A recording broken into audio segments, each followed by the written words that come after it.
যে কলেজে ছাত্র ভর্তি হতে পারে 3 লাখ, ভর্তি হয়েছে 1 লাখ। 2 লক্ষ পদ পূরণ হয়নি এবং ভর্তি হওয়ার জন্য আবার অ্যাডভার্টাইজ করেছে, মানে ক্লাস শুরুই করতে পারছে না, আবার অ্যাডভার্টাইজ করেছে যাতে ভর্তি হয়। ঘটনা হচ্ছে যে ছেলেরা পড়তে যাবে না, ছেলেরা পড়তে যাবে না। কি কঠিন যন্ত্রণা। দিদি বলছেন, আমাদের সকলেই তো দিদি, দিদি বলছেন পড়ার কোনো অসুবিধা নেই, আমি প্রত্যেকের টাকার ব্যবস্থা করছি। সাইকেল দিয়েছেন, মোবাইল কেনা, ট্যাব কেনার জন্য টাকা দিয়েছেন।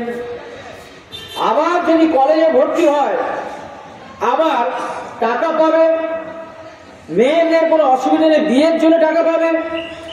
জানেন হাই স্কুলে এইরকম একজন হেডমাস্টার মশাই বলছিলেন, বলছে আমি পড়াবো কি, স্কুলে কি করব, 17টা খাতা ভিডিওকে দেখাতে হয়। ও মোহন, একটু আমার জন্য বাঁশি বাজাও, সময় রাখে।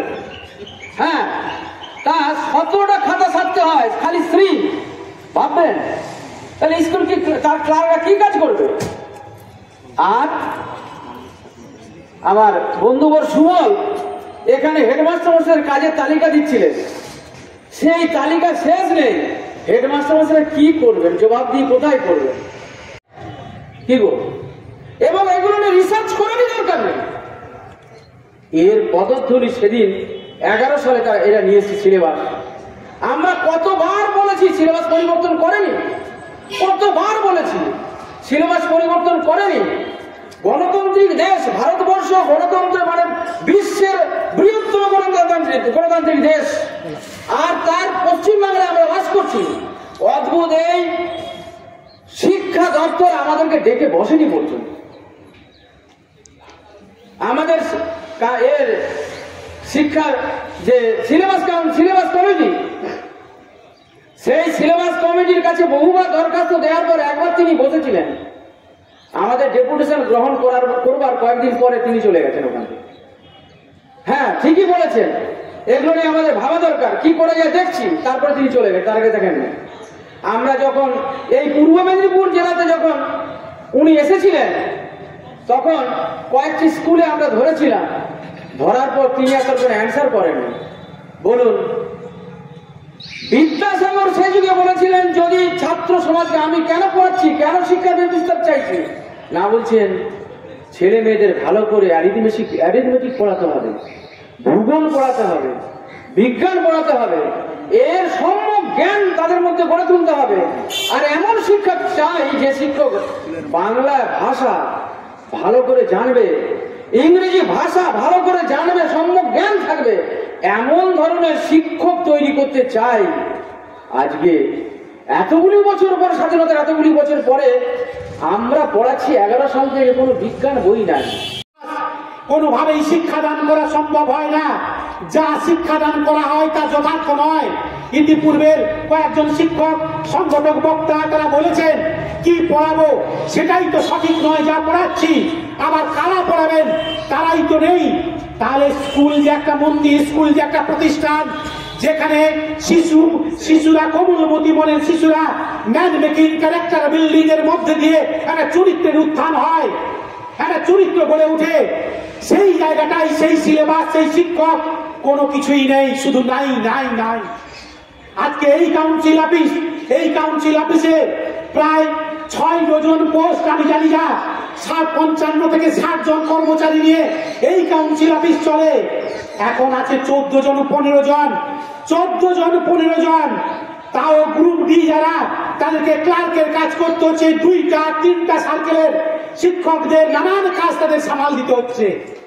তাহলে এতদিন কি শিক্ষকরা প্রাথমিক হোক উচ্চ প্রাথমিক হোক তারা পড়াচ্ছেন না, না আদপে এখানে সরকারের কোথাও না কোথাও টুপি রেখে দেওয়া হচ্ছে যাতে অভিভাবকরা তাদের শিশুদেরকে বেসরকারি স্কুলের দিকে ঠেলে নিয়ে যায়, এবং তারও একটা প্রস্তুতি সেরে রেখেছেন আমাদের সরকার মহোদয়।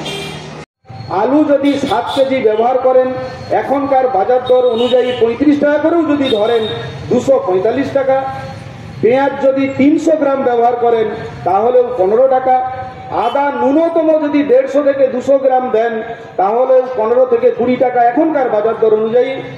রসুন সর্বনিম্ন 50 থেকে 75 গ্রাম দিলে তার দামই পড়ে যাচ্ছে 20 থেকে 30 টাকা। আর সরষের তেল যদি ন্যূনতম 250 গ্রাম দেন তাহলেও সেখানে পড়ে যাচ্ছে 45 টাকা। এরপর যেটা লাগে গুঁড়ো হলুদ, গুঁড়ো লঙ্কা, কিছুটা জিরে, ফোড়ন, তেজপাতা, একটু শুকনো লঙ্কা ইত্যাদি, এর ন্যূনতম খরচ যদি 50 টাকা ধরেন তাহলে দেখা যাচ্ছে এই খরচটা প্রায় 587 থেকে 95 টাকা হচ্ছে।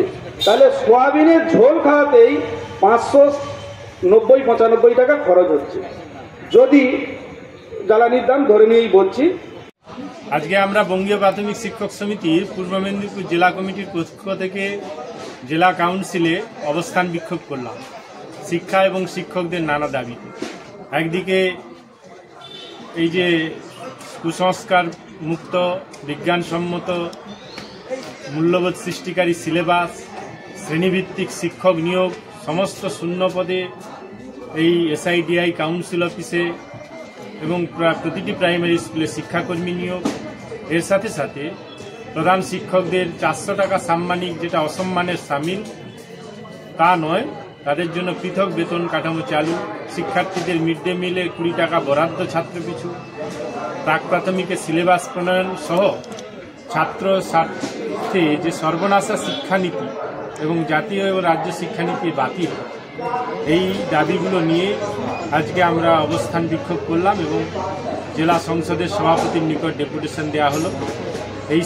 এই কর্মসূচিতে আজকে শতাধিক শিক্ষক শিক্ষিকা উপস্থিত ছিলেন।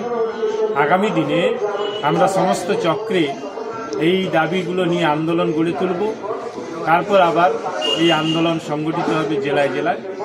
ফলে আজ এই আহ্বান এই অবস্থান কর্মসূচি থেকে দেওয়া হলো। এর সাথে সাথে আগামী